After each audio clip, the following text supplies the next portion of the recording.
کسی بھی ریزنیبل انسان کی زندگی کا تصور یہی ہے، اس کا نقشہ یہی ہے، اس کا کیریکٹر یہی ہے۔ کوئی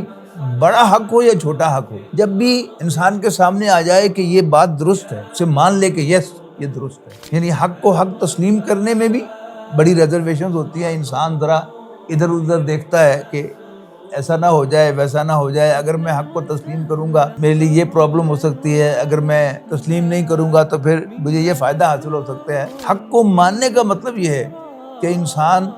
نہ نقصان سے ڈرے اور نہ کوئی فائدہ حاصل کرنے کے لیے انکار کرے، بلکہ حق کو حق مان لے۔ اب اگر حق کو مان لیا ہے پھر اس پر ثابت قدم رہے۔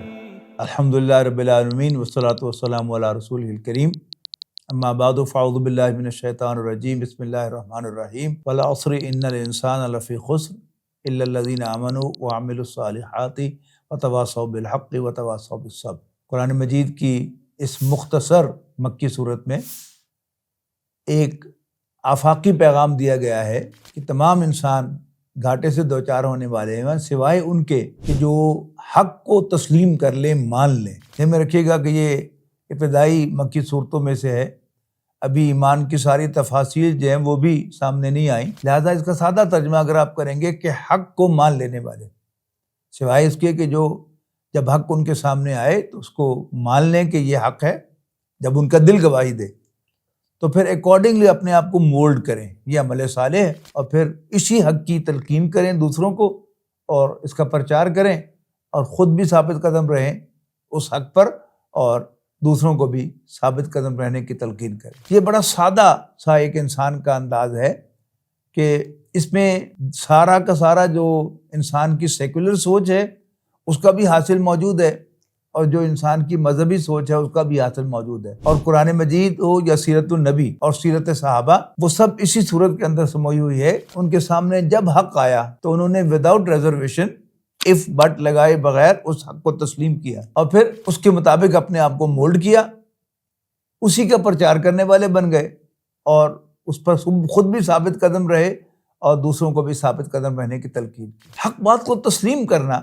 یہ بڑی بنیادی بات ہے۔ عمل کا درجہ تو اس کے بہت بعد آتا ہے، کوئی بڑا حق ہو یا چھوٹا حق ہو، جب بھی انسان کے سامنے آ جائے کہ یہ بات درست ہے، اسے مان لے کہ یس یہ درست ہے۔ جب بھی اس کے سامنے کوئی نیا تصور آئے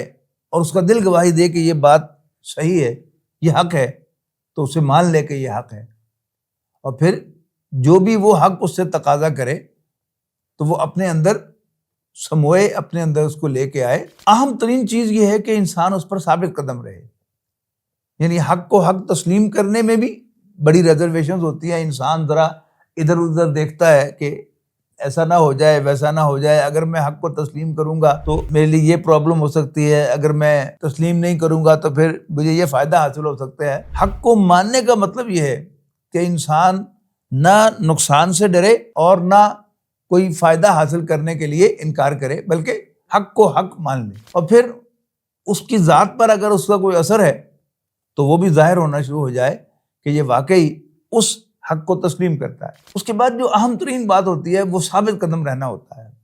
انسان یعنی پہلے تو وہ مشکل اس کو پیش آتی ہے حق کو ماننے میں، لیکن وہی جو اس کا اندیشہ ہوتا ہے کہ اگر میں نے حق کو مان لیا تو مجھے یہ پرابلم ہو سکتی ہے، مجھ پر یہ مصیبت آ سکتی ہے، وہ ذرا ہیزیٹیٹ کرتا ہے حق کو تسلیم کرنے میں۔ اب اگر حق کو مان لیا ہے پھر اس پر ثابت قدم رہے۔ یہ کسی بھی ریزنیبل انسان کی زندگی کا تصور یہی ہے، اس کا نقشہ یہی ہے، اس کا کیریکٹر یہی ہے۔ حق کو مانا ہے تو پھر اس پر جو مصیبت آ جائے، صحابہ کرام کی زندگی، نبی اکرم صلی اللہ علیہ وسلم کی سیرت ہمیں اسی بات پر گواہی دیتی ہے کہ خاص طور پر جو مکے کے لوگ ہیں ان کا معاملہ یہ ہے کہ آپ کو مکے میں کوئی منافق نہیں ملتا۔ اللہ تعالیٰ نے اس پورے گلوب پر مکہ کی بستی کا انتخاب کیوں کیا اپنا آخری نبی بھیجنے کے لیے؟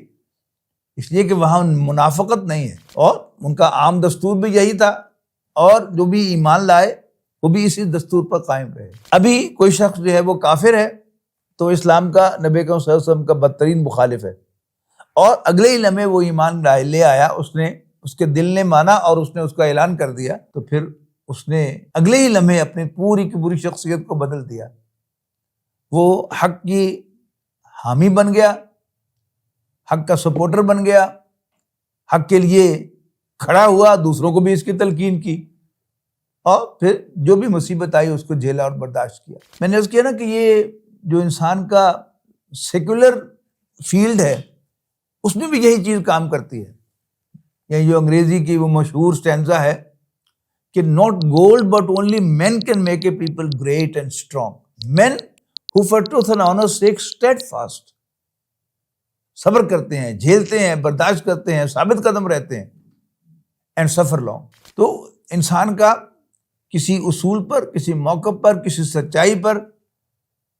قائم رہنا یہ انسان کی شخصیت کا اصل امتحان ہے۔ اور اس مختصر سی صورت میں کل 3 آیات میں پورا ایک کتاب جو ہے وہ اللہ تعالیٰ نے بیان کر دی ہے کہ زمانے کی قسم ہے کہ تمام انسان گھاٹے اور خسارے میں ہیں سوائے ان کے جو